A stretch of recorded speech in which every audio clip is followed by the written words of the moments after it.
I'm about to show you the 5 deadliest crossovers that will guarantee you to get a bucket.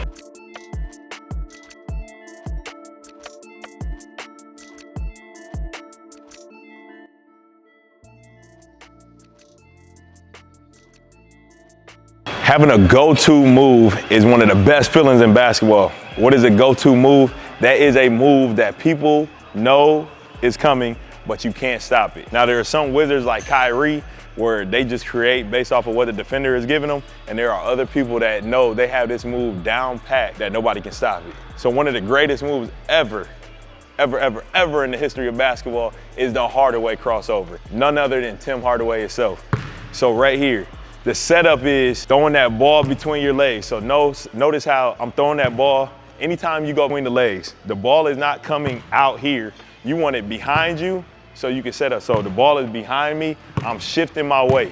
I'm shifting my weight and I'm crossing.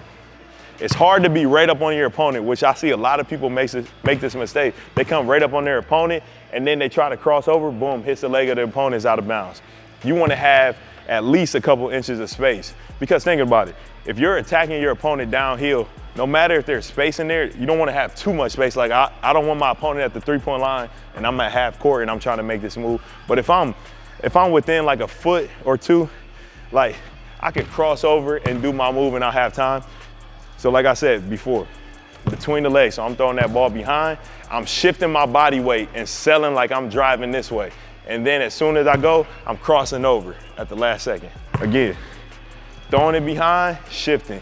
You want to be right here, that low stance, and I'm crossing. So boom, here. Putting it all together, here, here.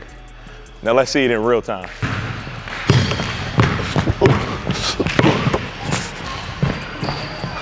Our second move that we want to get into is the double between crossover, perfected by one of my favorite point guards, and I'm biased, but Norris Cole. Again, it's right here, selling. This is the most important part of the between the legs. It's selling that move like you're gonna go. So you gotta learn how to shift your body. You know, take your time, break up this stuff. If you don't shift and get your body weight going, you're not gonna sell. Another thing too is always have your eyes looking forward. So whether you're looking at your opponent or looking at a spot on the floor, have them looking forward and don't kind of telegraph what you're about to do. Like don't be over here and start looking over there. Like, that's why they say have your eyes up, because if you get a good defender on you, they're gonna be able to read what you're doing. So right here, I'm coming, shifting, and the double between, I'm coming back. And that's the move right there. So again, shifting, coming back. And it's all about being able to move the feet. Shifting, coming back, out of that low stance. Let's see it in fast motion.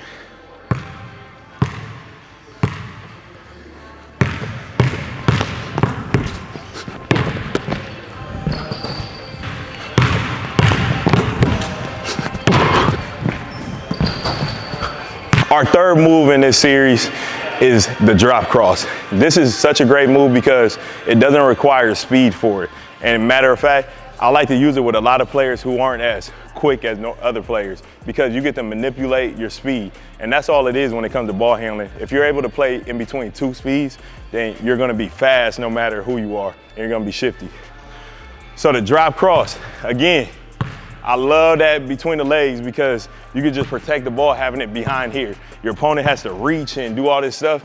And anytime people reach and stuff, that's when you get to swipe and go by them. So it just sets them up perfectly. With this, you kind of want to play with your speeds, like I said. So you want to go up, then you're chilling, or you want to come up, then you're chilling. Then you cross over and go. Again, break this down. Play with the speeds of your opponent. You're low, you're quick, you're up, you drop the ball, then you go. Such a deceptive move because anytime that you are raising your hips, so if I'm down here in this low position and I rise up, by nature, your defender will rise up with you. Because if you're chilling, they're gonna chill for a second. Nobody wants to sit in that low position the whole time. So that's when you kind of rock them to sleep. So it's right here, I'm coming quick, I'm dropping that ball in between, and I rise up, then I cross and go. And that just lulls them to sleep. You lull them to sleep right here. Because you're coming full speed, now they're backpedaling, trying to get in position, up here. And then when I cross over and go, so lull them to sleep, boom, and I go. Let's see it in fast motion.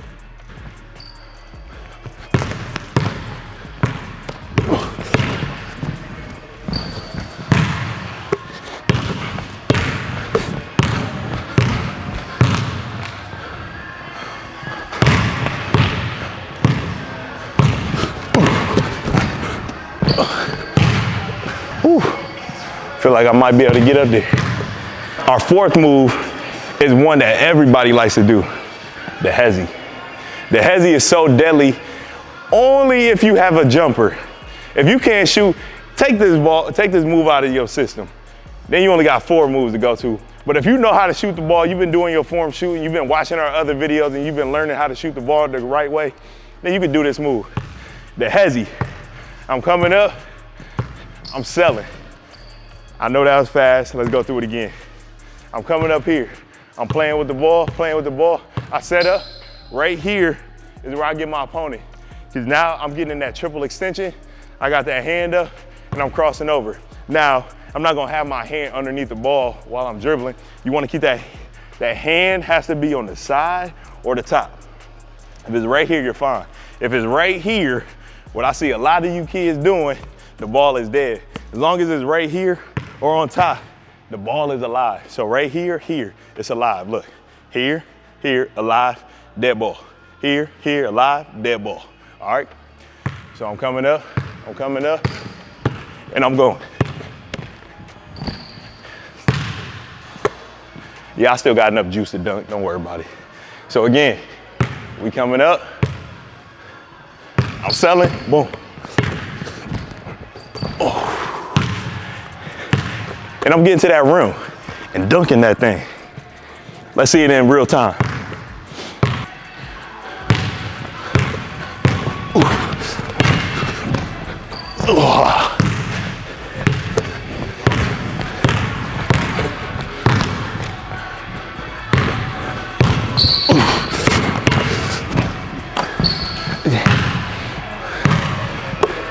Come on now.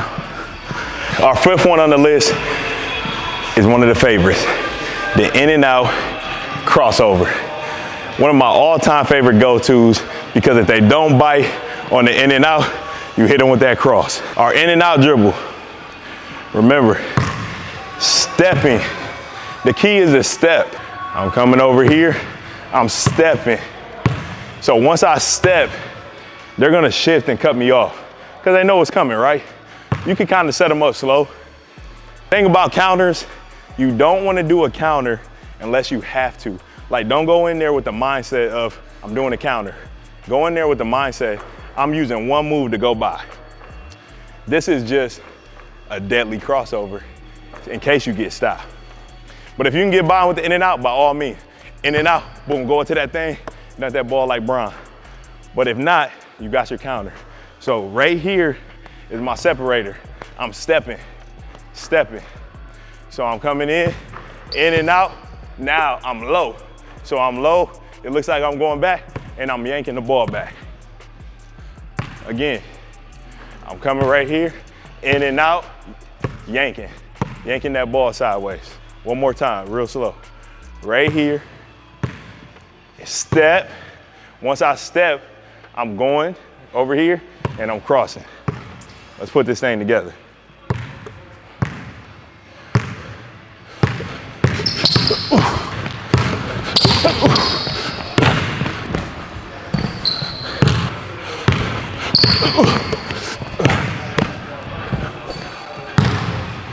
Those right there are 5 deadly crossovers that should help you get to the basket, score anytime.